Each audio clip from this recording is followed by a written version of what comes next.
Hey guys, and welcome back to the after show! We have 99 members. That's crazy. Where are you people coming from? I only needed 30. I wrote it down in that pinned comment that you don't need to keep doing this. It's crazy. You guys are crazy. I love you guys. And let me tell you, this video was freaking incredible to make. This is one of the most fun videos I've made in a long time. Not my most polished video, probably not going to be my most popular video, but it was a lot of fun to make. And that's because I just love history, and the fact that I can combine history with Zelda is awesome. And I took a lot of notes. There's a lot of cool cut scenes from this, thumbnails I didn't end up using, and behind the scenes things with this. But before we get to that, I have some housekeeping stuff I gotta get done. A very important announcement for all of you, because if you're watching this, you are a member of the channel, and you'll want to know that the $1 roll is staying. I've already gotten about a dozen comments from people saying, hey, could you please keep the $1 roll? I want to keep supporting the channel, but I can't do it if it's a $3 roll. And then also people saying, hey, I want to keep watching the after show, but I don't have enough money to do the $3 roll. Made me think, hey, let's keep it. So from now on, the $1 roll will get all the same benefits as the $3 roll, but the $3 roll will have one extra benefit. Your questions will be answered first when we do the investors meeting, which I plan on doing very soon. I want to do the investors meeting. I'd like to do it next week, but I'm going to be at volunteering at a kids camp, so that's kind of difficult. But maybe the week after that I'll be able to do it when I'm in North Carolina visiting some relatives. So that's the perk of the $3 roll. During the investors meetings, your questions get answered first, which I think is fair. If you're going to pay a little bit extra, you got to get priority on these things. And I'll make sure to answer your written questions before anybody else's as well. That'll be the second perk that you guys get. And with that out of the way, let's look at the after show. This intro's been through 3 different versions, but the one thing that was consistent through all of them is that I constantly had that gag with Senator Armstrong, which is the character from Metal Gear. I had been watching so many memes about Senator Armstrong recently, it's kind of ridiculous. So it was always in my mind like, yeah, I need to have a Senator Armstrong meme. I gotta follow that train of thought that I've been having recently. Stupid, but whatever. Oh, we actually have 2 Senator Armstrong memes. Go figures. Oh, something interesting to note about the crenellations section of the video is that I didn't really go into depth on the actual name of the wall there. I just called the whole thing ramparts. But realistically, there are many names for the different parts of a rampart. For instance, the walkway has its own name, which is French and I can't pronounce, and the wall itself is called a parapet. And modern buildings have parapets too, it's just that in medieval times they also had a name for it. And that's what you would call the wall. And then crenellations is the design on it that makes the tooth pattern, which is something that was too much information for the video, so I just decided not to go into it. Now there is a section of the video here where I mentioned that it makes more sense to use full wooden logs and not planks. And that, if you think about it, the fact that they have wooden planks that are this long means that they must have logs that are this long. So the logs exist. They have logs they can use for this. They're just choosing not to use them. They're using planks instead. Maybe to split them up so they have more of them. I don't get it. I think that it's a waste of wood when you could just be using the full log and it'd be more structurally sound. However, palisades in the 1800s, like Civil War time period, would have been used with more planks in mind, maybe even during the 1700s, because by then the methods for making a wooden plank were much cheaper and easier. The reason I criticize it in this video is because it's the medieval era. Wooden planks should be really expensive and tedious. So that's why I ended up doing that criticism in this video. Something else that's interesting to note about this video is that this video went through 3 different versions. It went through 3 different versions before I finally got a recording that I was happy with. The first time I recorded it, I accidentally recorded with my webcam audio. And if you've ever tried recording before, then you know you don't use webcam audio. That sucks. But then my second time recording, I accidentally used my real microphone, but bumped the volume up too loud. And because the volume was too loud, it ruined the sound quality again. So I went through 2 recordings, and they were both garbage, and I couldn't use them. And I got to the 3rd time, and I thought to myself, what can I do in order to make sure that when I do this recording, I don't mess it up? So I came up with what I call the chunky method.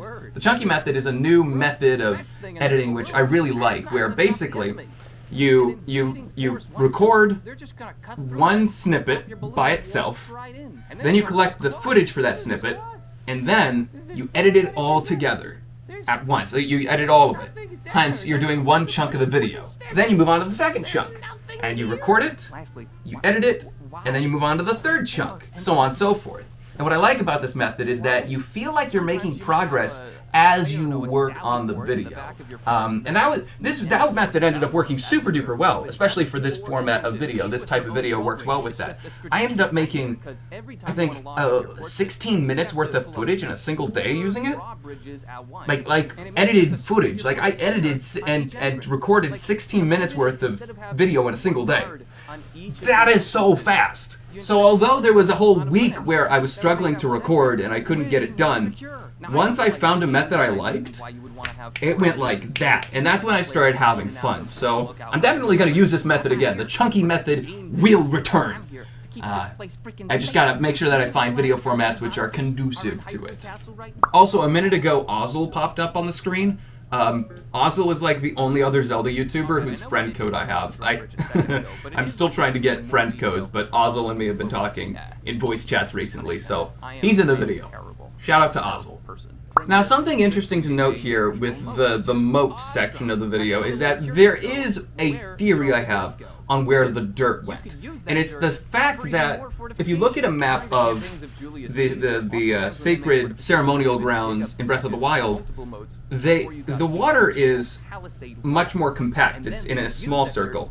But in Tears of the Kingdom, it's spread out. The moat is much larger than it would have been if they had just built directly on top of the sacred grounds.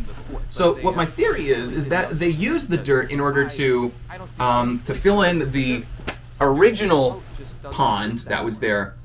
So they just dug it out from the outside and put it onto the inside of the fort. But I didn't think of that at the time, and not only did I not think of that, but I don't know if that would still make sense to me. I think there would still be more dirt that has to be used, because it's a pretty deep moat compared to what the pond was originally. The pond was very shallow.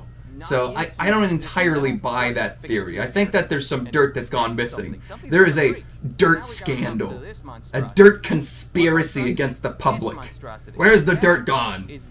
Yeah, the North Gate is just complete garbage. But it makes sense. It does make sense it would be the worst gate because it's the one that's closest to Purah's house. And as I mentioned in the video, and as NPCs mentioned throughout the game, the fort was built around Purah's house. Essentially, Purah built a manor, and then they wanted to fortify it, so they built around it. And clearly these double doors existed before the rest of the fort, because it's built with a Sheikah design. It's built with Sheikah architecture.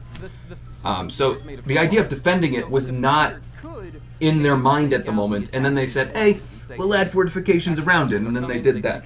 But that had the consequence of, since we didn't repair Purah's part or renovate it, it is now the weakest part of the fort. Or the castle. I mean, it is a castle. It's got a keep. Purah's house is essentially a keep.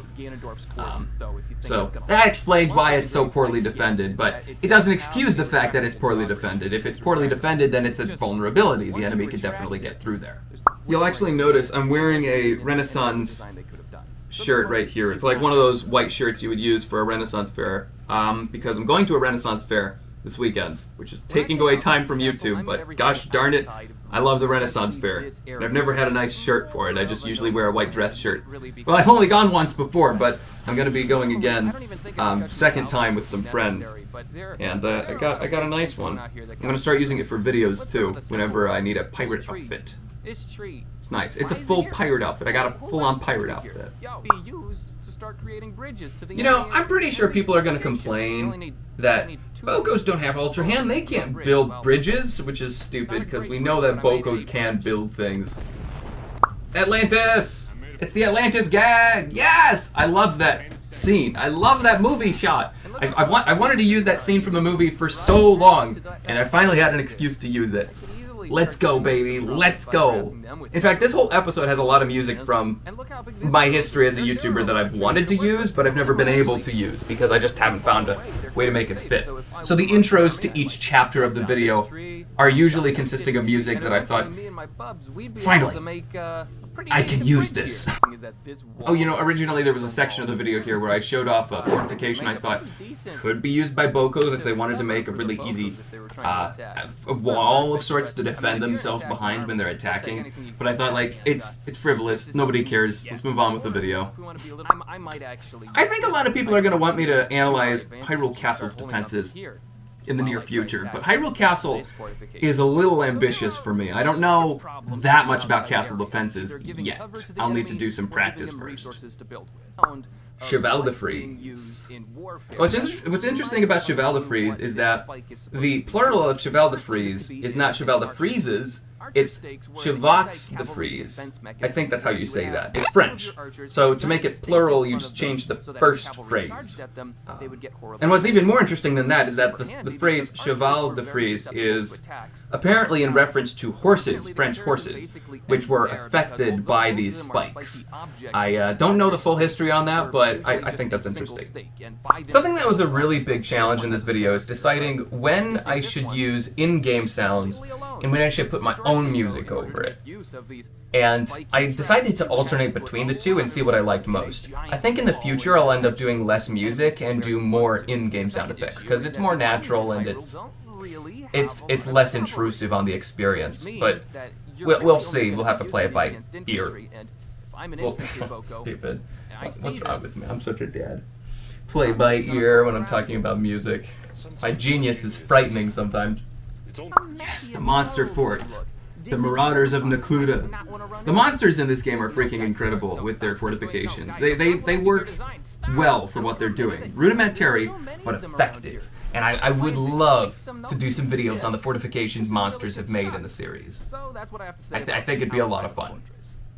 Oh, fun fact about the beds. The guy who's sleeping on the bed 24/7 on the left there, his name is Nappin'. Because he's napping all the time. The music that I'm using for this section is the mole theme from Skyward Sword. Almost all the music in the tunnel section is from the moles in Skyward Sword. I don't remember what their race is specifically called, but it works really well. Originally, I just wanted to use it because I thought, oh, that's clever. It's moles. We're talking about the underground. That's clever. But now I want to use that music more in videos. It is really good video music, and I don't think there's any other Zelda YouTuber that's using it in their videos, so I'm calling dibs. It's mine. It's mine. Oh, you know, another theme that I've always wanted to use is this one, the Amazon theme from DuckTales, but guitar version. I don't remember the YouTuber's name, but he makes a ton of guitar covers. They're always 15 minutes long, and they're always loops. They're loops of him playing guitar. And they're awesome. I freaking love them. They're very powerful covers. And this one in particular sounds adventurous, and I thought, I want to do this one someday. And I finally found a use for it. The Amazon from DuckTales. Also, fun fact, the sin counter, when it goes up right here, it goes up by 3. It goes from 7 to 10. That's because there's a Keese, there's a fire choo-choo, and the staircase is messed up. Those are the 3 sins in that one section. Also, fun fact, the bloop that you're hearing, the ding, that is from Twilight Princess. And that is also my phone notification sound effect. There's even one moment in the video where my phone notification goes off, but you wouldn't be able to hear it without headphones. And that's in the background somewhere. So if you hear a weird ding noise and you're using headphones and you're like, what was that? Well, now you know. That's what it was. It was my phone going off. I love this theme too. This is from Paper Mario 64. Always wanted to use that theme. That spot also has a few Easter eggs if you take it frame by frame, but I'll let you guys figure that out. You know, speaking of Easter eggs, there's actually a secret link in the original video that leads to a little clip of me talking about a story with my sister. Since you guys are members, I might as well tell you guys a little hint on how to find it, you know. Correction time! Ugh, I love that. That's a good gag. I'm going to need to do that more in the future. Correction time. Lookout Landing's manpower. I'm not happy with my wording on this section, but I did do it without a script, so I'm pretty happy with it. With my performance, not with what I said. I constantly say military instead of soldiers, and that's really what this is meant to indicate. The left side is non-soldiers, and the right side is soldiers. But realistically, all of them together are the military. So I wasn't happy with my wording on that. Something I am really happy with, though, is the logos. I made the logo at the top and the bottom right myself, and they're all inspired by Team Fortress 2. Oh, there goes my phone again. That was it. That was my phone. I don't actually know where it is. It disappeared on me, but it's somewhere in my room. Oh, I'll find it later. Which is the reason sheepification sucks. For this bit, I originally was going to use real Purah dialogue from Age of Calamity, and then it sounded weird, so I just ended up using a villager sound effect from Minecraft. It ended up being funnier. Also, interesting note, the music in this spot is from Historia Civilis. He didn't make the music, but he's a Roman historian YouTuber who's known for it, and anybody who's watched his videos will know that I cut off the song right before it gets to the good part. Which is annoying for anybody who knows his channel, but for anybody who doesn't, the music fits really well, which is why I ended up using it. And then at the end, I used the mole theme again, because I like the mole theme. After I finished editing, I thought, dang, this is really good music. So now that we're at the end of the video, why don't I show you guys some of the thumbnails and cutscenes that were removed. Welcome to my thumbnail folder. This is the folder where I store all my thumbnails when I do videos. And I still haven't figured out the thumbnail I want as of recording this. But there's a few things which I've experimented with. One of them is this, oh, give me a sec. One of them is this thumbnail, which is gonna take a second to load. Yes, here we go. And this is a thumbnail which is basically just taking the map for Lookout Landing and then putting stuff on it so it looks like it's a battle map with X's and O's and such. Well, X's. It's just X's and arrows. But even though in theory I really like this thumbnail, there's a few problems with it, and I think the biggest one is the colors on it are very muddy. Everything here is very muddy and hard to stick out. And then the things that do stick out, it's just there's too many colors going on. So I'm not a big fan of this. Like when I zoom out, it's hard to tell what's happening. And I don't think it's as clear what's happening as it would be if I did something else. So I was like, this is too much. Also, Purah's got an arrow in places she's not supposed to. She's got a few gashes here, which is me just kind of being kind of goofy because it's like her fort sucks, so she's getting injured. So afterwards, I came up with this thumbnail, which is clearly like very rudimentary at the moment. It's not. I don't have a clear direction for this one, aside from the idea that I like the simplicity of this one. This one is very simple. It's very easy to understand. I'm pointing at like these spikes and I'm saying useless. And you'll notice I like to zoom out when I'm looking at thumbnails to see what it looks like when it's smaller, because when you edit a thumbnail and you're gonna actually end up using it, it's gonna be really small on a lot of screens. So I like to test that out. And I'm not sure exactly if this is what I'm gonna go for. It seems too simple, and it's not evidently clear at a glance that this is about Tears of the Kingdom, or about Lookout Landing. So I'm not entirely happy with this one either. But there are some other shots I've been trying to do. Like this one looks kind of decent. Maybe what I could do is I could take a marker and start coloring on it as if I were trying to pinpoint mistakes, and I could just cross out various parts of the fort. Actually, that's not a terrible idea. I kind of like that idea. This program is called PaintNet, by the way. It's the one that I use for all of my videos. It's not a professional editing software, but I like it. I like it, and that's really all that matters when you're getting an editing software, that you like it. Yeah, I mean, that's not bad. That makes it pop a little bit. Cool stuff. Okay, I went in too much depth on this. Some people will find this interesting. Some people will find this part horribly boring. Thank you for bearing with me, though. Let's look at some cut scenes. Let's look at some cut scenes. They're literally scenes that were cut from the video. Let's look at it. Welcome to the editing bay. We're back here at the editing bay, and you can see that this one is a lot less complicated than some of the other ones I've done. Still a lot in certain parts. For instance, here where I did the enumeration, you'll notice that there were a lot scenes all on top of each other. And here we are. This is what the original intro for the video looked like. There was also a second one, but I don't know what happened to that. It's gone. Lookout Landing is a palisade in The Legend of Zelda Tears of the Kingdom.